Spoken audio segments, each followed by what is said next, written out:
Welcome to the Growth Boss Podcast, where we seek out the secrets to high-performing campaigns from some of the smartest marketers in the world. I'm your host, Jared Smith. Today I have Todd Anderson with me, and he's going to be getting into the nitty-gritty of ranking your Maps profile, your GBP listing in Google. Todd is an expert in this area, and I'm really excited to learn more about what he has to share. Todd, thanks so much for being here today. Jared, thanks for having me, man. Appreciate the intro. Awesome. So Todd, we have a lot of business owners that listen to this podcast, many of which are not necessarily in the nitty gritty. They understand, they've got to get reviews. They've heard a thing or two about citations, want to make sure your category's right, but probably a little more basic knowledge. So I'd love for you to start by talking about maybe what has changed over the last year or two in the map space, if anything at all. Lots to go over here. I'll try and keep it as concise as possible. For a while, there was a trend over on Twitter where people were talking about, with GBPs, how you didn't need to necessarily have a physical address, and service area businesses used to rank okay, right? It's a proximity-based algorithm, very obviously, if you check the data. So I don't know if it's one of the things that has changed necessarily, because I think the algorithms always work like that. But the sentiment around that, at least in my peer network, has kind of come around to, admitting that having a physical address on there is necessary. And I think the reason why a lot of people shied away from it for so long is it was notoriously difficult, right? In the early days, you had mail verification, which was actually pretty easy to do. And then from there, they started changing over to live video because us SEO nerds tried to spam the listings and they wanted to make it harder for us, right? So we saw a lot of that. There's a lot of black hat ways to get them verified these days. It's actually pretty easy to do. You just got to know the right methods and where to look and stuff and what rock to turn over. But definitely a physical address. I wouldn't say it's changed, but a lot of the market is starting to wake up to that, at least a lot of SEO companies. Oh gosh, what can I talk about for on-page and technical? This goes really deep. Obviously, your keyword clusters are super important, right? Everyone knows this at this point. Again, since it's a location, proximity-based algorithm, you want to build out location assets on the site. Location pages, plumber in Knoxville, right? That's kind of your main keyword cluster. And then your internal links are going to link out to adjacent keyword cluster pages of, smaller municipalities throughout the city, smaller neighborhoods, more notable places. Really, all you're trying to do is convince the algorithm that, you're local and you have some kind of, presence there. But it's tricky because you also want to be careful. Some people, like programmatic SEO, it used to work pretty well, like in the early days, but now, people just don't understand that indexation is a thing. There's so many people I consult for these days where they make, thousands of pages on a site, and then they bring it and they're so proud of it, right? And they're like, look what I did. That's fine, but Google's going to blow the whistle on you. Let's talk about crawl budget. So I guess maybe that's changed a little bit in the past few years. My core tenet with my team is I say that we have to be chameleonic when it comes to SEO, right? Google doesn't like us SEOs messing around, not usually, right? Yep. We're trying to game the system for clients, and that's how we make money. They don't like it. And so what we try and do is more so be chameleonic in regards to blending in with not only what's working, but what people are doing, right? If you show up and you obviously look like an SEO agency by, spamming keywords or programmatic SEO with thousands of pages, probably going to get the whistle blown on you.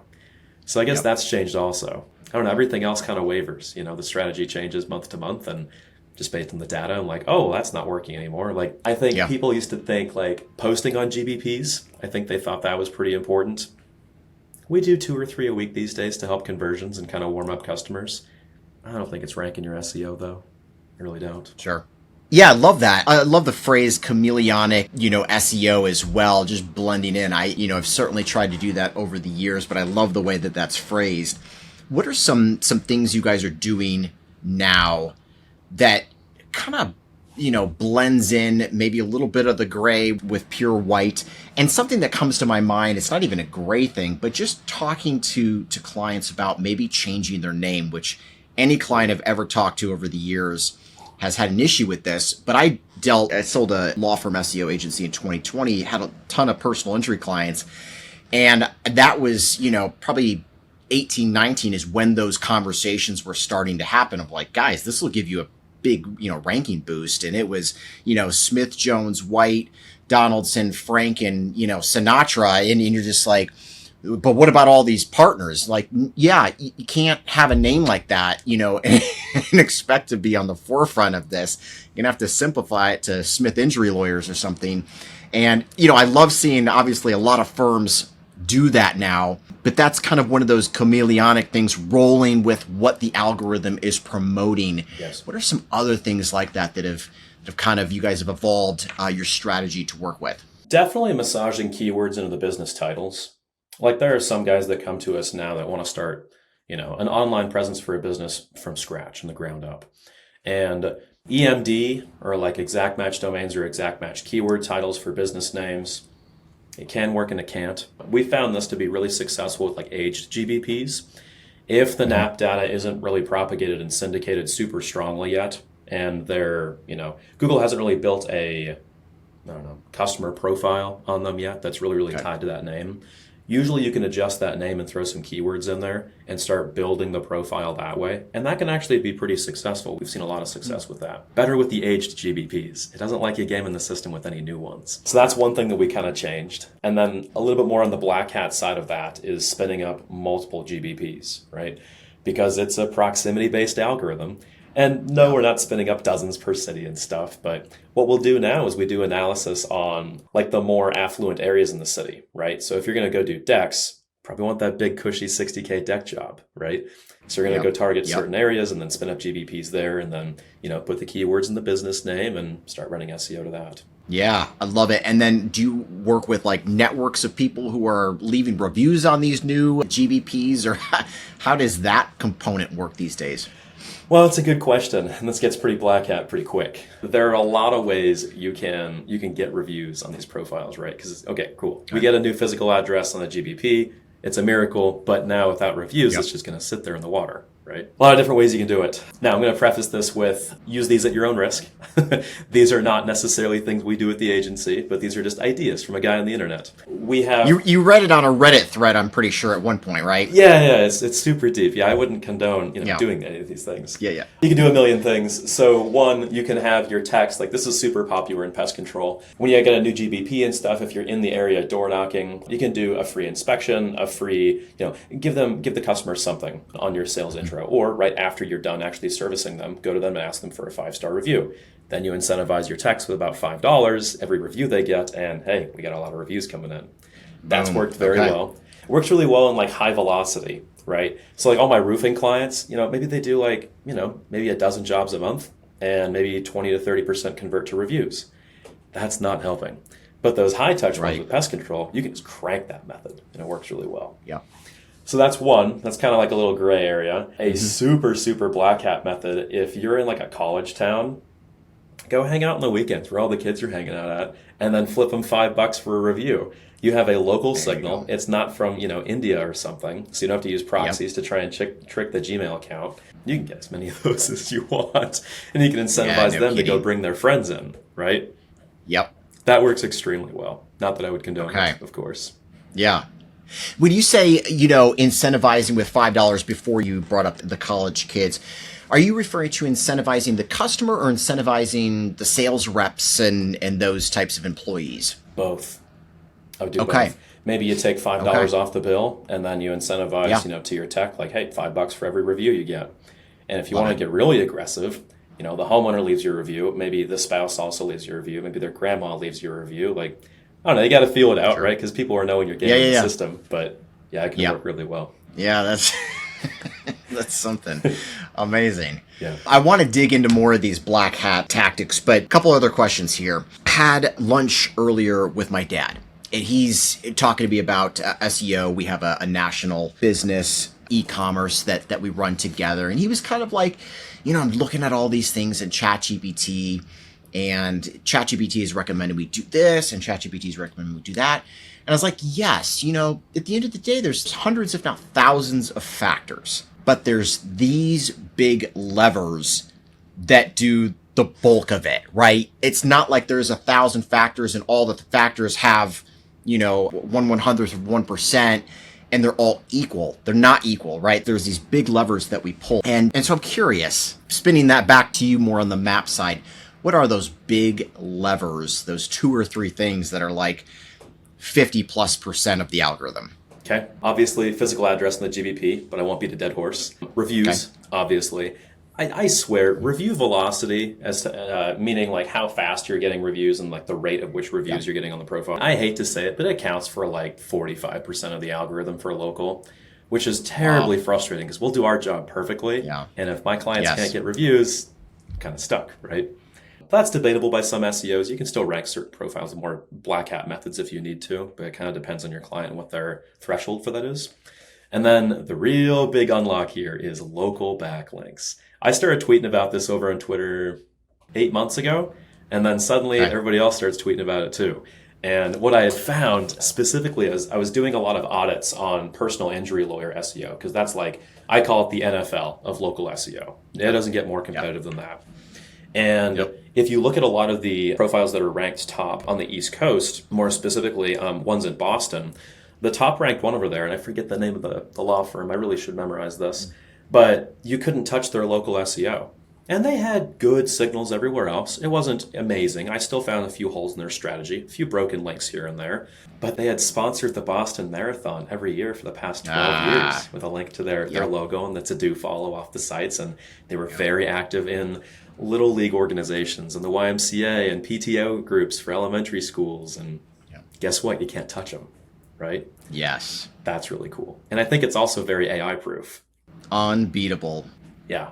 Yeah, agreed. Yes. I mean, it's about as natural and organic as it gets, right? Yes. You want, if you were ChatGPT, if you were Google, wouldn't you want somebody who's involved in their community, right? I mean, it makes sense. Exactly. Yeah. Yes. And now it's our job to be chameleonic and do what a top ranked or a prestigious or a shining star business would do in that area. And so now we try and copy those strategies. 100%. And, I mean, when we would look at those types of links, again, we're going on a decade plus ago, they were cheap. These nonprofits, these charities, they're like, if you give us $50, we'll happily put you on our sponsor page. And you're like, okay, I'm sure they've caught on by now and they're not charging next to nothing. Okay. But, still, maybe it's $100, maybe it's $200 for a real differentiation factor. Yes. And sometimes, because like our business owners that we partner up with and our clients, they, at first it's kind of a knee-jerk reaction because I'm like, hey, I'll cover backlinks and stuff. I want to go do some good SERP SEO for you guys too. And then I'm like, hey, here's a list of great backlinks ranked from 1 to 35 of what we think you guys should be doing, but they are kind of spendy. And sometimes they're like, whoa, I thought you were doing the SEO. And I'm like, well, I'm not fronting like $600 for a local backlink and stuff, but I'll show you and I'll help you with the tools, right? Yeah. Correct. Yeah, they know what 100%. They have. Yeah, that's something. And again, if you are in one of those, like you said, NFL markets, personal injury law, or I'm guessing roofing is super competitive as well, this is the entry fee, right? This is what's required to get into the game. And it's like if business owners aren't willing to do, some serious spending, especially the first 12 months as you get the ball rolling, you're just not going to see that progress. Yes. My glib tweet or my go-to phrase for this is SEO and fast don't go in the same sentence. I get so many people. I was on not a consulting call. It was a discovery call 2 weeks ago. And I was asking him about like his journey with SEO because he's like, we've been trying this for 2 years. And I was like, well, talk me through what happens. And he goes, every time I get someone in, I give them 3 months and nothing happens and I fire them and I find a new agency. And I was like, okay, that's not going to fly here. I'm going to hop off the call. Yeah. It's a waste of both of our times. Yeah, he didn't convert. Yeah. They don't understand it. But at the same time, if a business owner were to think about how much more valuable their business is, if they do this right, spend 50, 60 grand with a qualified, good SEO agency, and then you have a business that's worth $1 million, $2 million a year. When you really think about the ROI there, like, this is a phenomenal use of resources, but you can't be looking at it with short-term thinking. No, you can't. And this is what the PPC experts always argue with over on Twitter, right? Is they're like, oh man, like SEO doesn't work forever. Just come here and buy the leads. Yeah, well, you know what? You can turn SEO off after it's working. And generally, as long as you're doing a little bit of maintenance and keeping your tabs on the right things, you're fine. Right? There's an infinite ROI there because time's not stopping. Yes. Agreed. Talk to me about the citation distribution tools. So we had Yext that was pretty popular back in the day. I think there's a couple other ones now, Sign Up and others, where essentially you submit data aggregators. That's what they're called. You submit your information one time. They charge you a fortune, at least Yext did. It was insane. And they made sure that your listing was updated across 70, 80, 100, whatever it was, websites. Are those valuable these days? Do you still recommend tools like those? My favorite phrase in SEO, it depends. It's hard to say. There are theories floating around there that there are certain syndication networks where Google pays more attention to certain citation directories, and sometimes these are lesser known, and sometimes these tools have that in their repertoire when you submit your NAP data and your citations. Sometimes they have access to those networks. Sometimes they're harder to find. Sometimes they have proprietary information to know which one of those syndication networks are active, right? Because these things get torched every 3 months. So you got to redo the strategy. Yeah. So is there some value to it? Maybe. I haven't found one that is evergreen. We use a lot of them. I do a lot of manual these days too. Like when we actually kick off a campaign, I'll just do manual research on it. Like even with SERPs, I won't even go to the tools. I'll just pop open an incognito and just start poking around, right? Okay, the top 10 companies. I'll just type in, roofing San Diego, and what citations do they have, right? Google's already shown what's working. Let's just be chameleonic and start blending in and then do 10% of a better job. That's it. Yeah. So that's kind of how we find the citations that are working. There may be syndication networks with certain tools that are useful. Like I wouldn't be surprised if even something as simple as SEMrush's citation directory, right? Maybe to keep you paying, maybe on the back end, they're also submitting it to 20 or 50 others that do move the needle. I don't know. It's worth testing. Yeah. Okay. That's fair. What about on-page stuff? Obviously, we want to make sure we've got our keyword clusters in place, got a bunch of sub-pages under our main money page, but are there tools that you find that help you with that on-page optimization process that just make the optimization process easier? Aside from Screaming Frog, not necessarily. People always ask me, they're always so curious on the tools, like what tools do you use? And dude, it's just HTML scrapers, really. I mean, sure, you can organize the data and stuff. We plug those into Claude models and now Claude bots, which don't get me talking about. Oh my gosh. Yeah. And we just plug them into our LLM models that we've curated and stuff, and it knows, and we just plug in a whole bunch of data, scraped HTML and Screaming Frog reports for internal links, and usually we can kind of make a keyword map and take a look at it. But the tools are very rudimentary. I don't want any kind of crazy bells and whistles. Just show me the data, right? And my team and I can kind of take a look and figure it out, usually. Yeah, that makes sense. All right, let's talk about Black Hat a little bit. Let's pull back the curtain on what's working. Again, we don't recommend any of this, but what are you seeing that's working well these days on the Black Hat side of Maps SEO? Ooh. Okay. Oh my gosh, where do I begin? First off, spamming GBP listings, and again, I don't condone any of this behavior. Spamming GBP listings works really, really, really well. There are certain methods. So if you try and go through white hat methods to get a GBP stood up, you usually can't get them verified out of home addresses. That got torched by about 2 years ago-ish. Can't really get them these days. You can't verify them because you have to serve customers at your location. So you can't do that. You can't use co-working spaces, right? If you go with the white hat method, you can't use, you can't have a GBP at 2 locations of the same one. So your business address has to be unique, which is kind of hard because sometimes you have people who might share an office space or something. Maybe it's a family business and you run 2 offices out of there.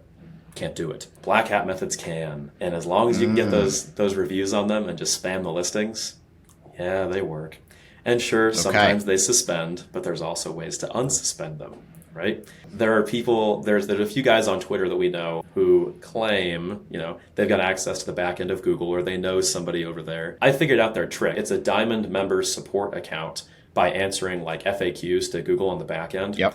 And then the Diamond members have this privilege, and then they can just go back end and unsuspend business documentation. Beautiful. Boom. Beautiful. Okay. So that works really well. What else? CTR is really hit or miss. There's a lot of companies out there that claim, our CTR works for maps and stuff, driving directions with proxies. I tested with about $15,000 last year and didn't see anything that worked. I think you can build custom proxy models in-house, but I think just like a PBN, though the mesh and the network of nodes that people make in a SaaS product for CTR booster or manipulations, I just think it leaves too much of a fingerprint. And it's too easy to track, just like PBNs. You have to be so careful when you build these things out. Yeah. Yep. I don't buy it. So you can build them in-house. I've Yeah. actually seen a number of rigs this past year with higher-level SEO agencies and stuff, and they're like, hey, do you want to see this in the closet? Like, yeah, show me. And they got like cell phones, right? And it works because it's private. They did it right.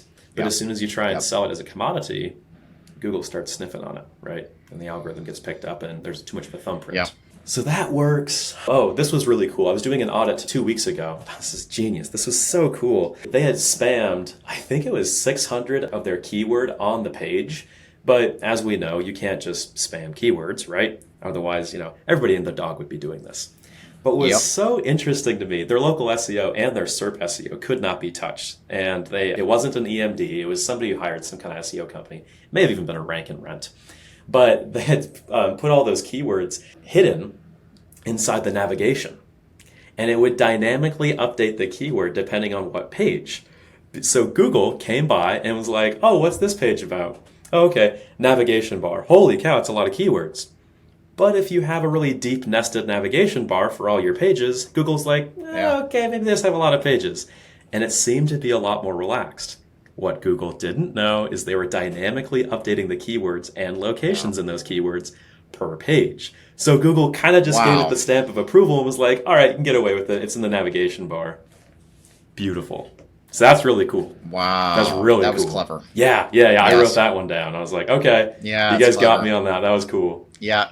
Okay. Very interesting. Any other interesting black hat things going around? Not that I can think of. You're making me question it now, like maybe you got some secret sauce that I need to figure out. No. That's No, just curious. That's most of the cutting edge stuff. Unsuspended profiles is really helpful because that was a fear of ours for a long time. Like a lot of clients would come to us and they'd have this sob story about this SEO agency charging them $10K a month for a year. And I look at them and they don't even have a physical address, but they have a lot of reviews. And previously I was very scared to touch it because then I'm like, okay, if we put a physical on this and it suspends, know that it's going to be a while before we get this back. I guarantee we can get it back. Just give me some time. But now with that black hat diamond trick, very, very easy to unsuspend them. So that's made our job a lot easier. All right. So here's the $1 million question, Todd. Is your agency in 2027 run by bots? I'll do you one better. In 2026, it is run by bots. I've been going viral over on Twitter this week talking about my Claude bot army that I've kind of built out with Mission Control. Yeah, I think if I had all the time to just dedicate and sit down and focus on it, I could automate 60 to 70% of my agency in 3 days. I guarantee it. Wow.